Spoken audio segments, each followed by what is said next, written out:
Ooh, I missed this. In the house, picking up the camera, pressing record. Good old days. It's the first day of school, so I can finally get out and do some stuff. And my first order of business is getting out and testing this Xtra Edge. Now, there's the Xtra Edge and there's the Xtra Edge Pro. If you don't know, I recently lost my DJI Osmo Nano, which I loved, but I did not want to spend another $400 on a camera that I previously purchased for $300 and has only increased in price due to tariffs. I'm sorry, I said I lost the Osmo Nano. I didn't lose it. It got damaged and I found out that DJI no longer supports repairs for US customers. So with me being in the US, I thought the best thing I could do was start looking at alternatives and probably not necessarily look at DJI right now. But I thought this would be an interesting opportunity to give Xtra a shot because I've heard a lot of good things about the Xtra cameras and the price is a little bit cheaper. A brand new Osmo Nano right now costs $399. I picked up the Xtra Edge for $179,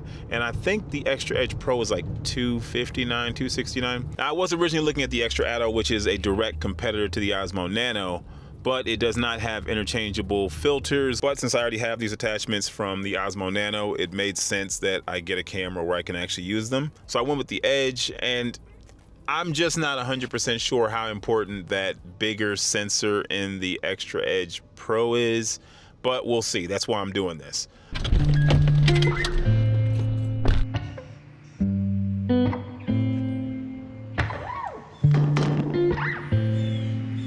Now you might think I'm nitpicking, but until you've actually used the Nano and then you switch to one of these action cameras, you won't notice how big of a difference is, because compared to what the Nano felt like, this thing feels like carrying around a brick. Like, it's not crazy heavy, but again, this is just by comparison.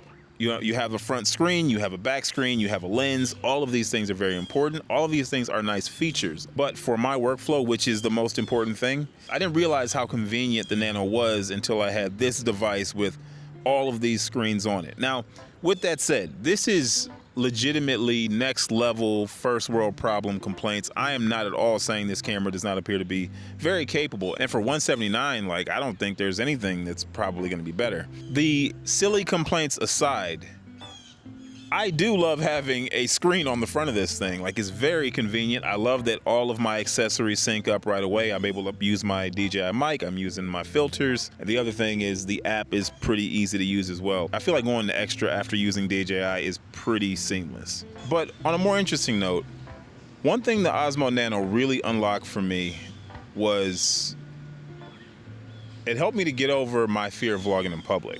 The fact that the camera was so small, so unnoticeable, like, really made me feel comfortable when I was out in public. Once you start taking out tripods and cameras and lenses and anything that makes the camera a fixture in a scene, you're gonna get some questions, and I just would rather not have to answer any.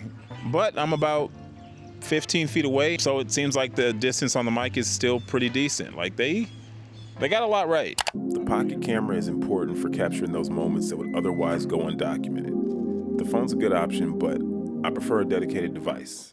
And since I lost my Nano, the Edge has been pretty solid. I can easily place it on a surface and grab a couple of shots, or fit it in some of those hard to reach places. I definitely think it's good enough. I just don't know if it's good enough for me. Of course, 30 seconds after arrival in my white shirt, I have spilled coffee on myself. So there's the Xtra Edge and then there's the Xtra Edge Pro. And the big selling point on the Pro is that it has a larger sensor.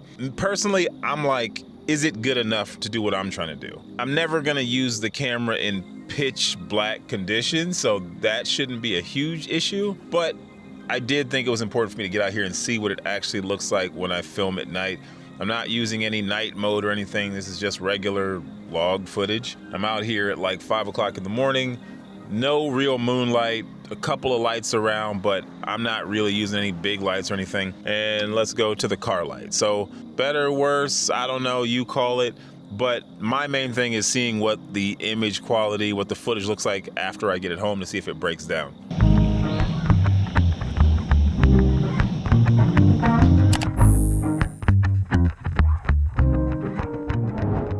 So one interesting note about the Xtra Edge, for some reason, when you put it in slow motion 4K 120, the screen goes black, which is reminiscent of the Osmo Nano, where the screen would go black before the update whenever you would be connected to a microphone. So that is kind of annoying because if I'm in slow motion specifically, that's a situation where I actually need to see the footage, as opposed to where the microphone's recording, at least personally, where once I start recording, I don't need to see it anymore. That's weird. This camera is sneaky good. I gotta be honest. When I was looking at the footage on the back of the screen, I wasn't that impressed. Looks soft, skin tones look a little weird, and I was pretty sure, I needed that Edge Pro to have the better image. But then I put it on the timeline, added my usual LUT, and wow. I definitely would say it competes with the image that I was getting out of the Osmo Nano, and therefore, yeah, I could probably see a world where this camera could replace the Nano. However, the whole FCC thing that DJI is dealing with looks like now it's starting to bleed into Xtra, and it appears they are also being investigated, which could mean I might not be able to get service on this camera in the near future, which means the whole reason that I was looking at Xtra as a replacement for my DJI camera may no longer be valid. So if all things are equal, I think I'd rather have a Nano again.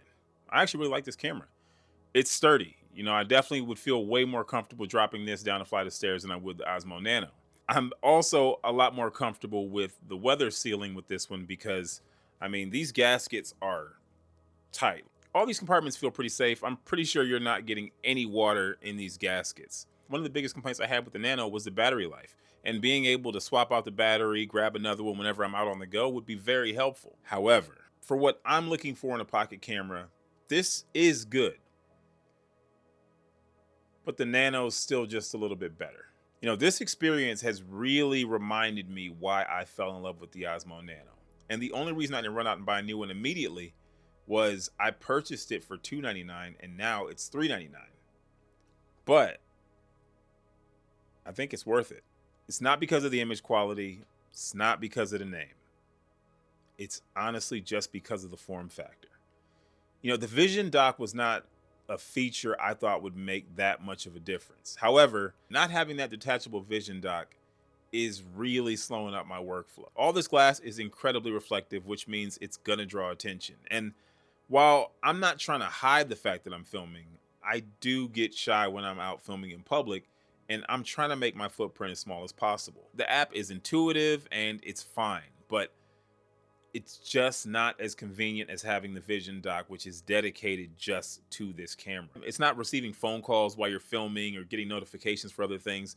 It is a dedicated monitor for just that camera. The other thing is, because the Vision dock and the camera can be separated, it makes the camera have a much smaller footprint when I'm putting it in my pocket. I know this sounds like nonsense, but I promise you this thing is small, but the Nano's smaller. Now, knowing what I know about the Nano and overheating, it does make me nervous to purchase another Nano. It's gonna be, I purchase it, I buy it as is, and whatever happens, happens. However, I started looking at the used market, and I think I can find one for like $250, which is a small enough gap between $179 and $249 where I think the extra $70 might be worth it. All I care about is workflow. I don't care about rock steady and film tones. And in fact, I don't even really care about the lack of magnet. I was able to use the suction cup attachment on that camera because the Edge has the same magnetic base as the Osmo Nano. But because it's so heavy, I could not use it the same way I could use the Nano. Even though the Nano has a magnet on it, the magnet really only allows you to put it on a flat surface. So you still need this for articulation. It's only because the Nano is so light that this becomes useful, which is why it's not useful on the Edge. Anything you can do on the Osmo Nano, you can definitely do on the Xtra Edge. It's just gonna be a little bit more clunky. But that's just evolution, because up until recently, this wouldn't even have been a complaint. I only feel this because I've used the Nano. And prior to it, the Edge would have been amazing, especially for that price. If you're willing to buy a Nano used, that's the way I would go. Otherwise, you can buy it brand new, but you're gonna have to find insurance to a third party because DJI is not gonna be able to honor it if you're in the US. Honestly, it's worth it. The Nano has completely changed my workflow. It's allowed me to create so many more projects. And while the Xtra Edge is a nice camera, in terms of workflow, it doesn't compete. But once I'm back up and running with the Osmo Nano, there's a pretty good chance I'm gonna add an Xtra Edge in the future.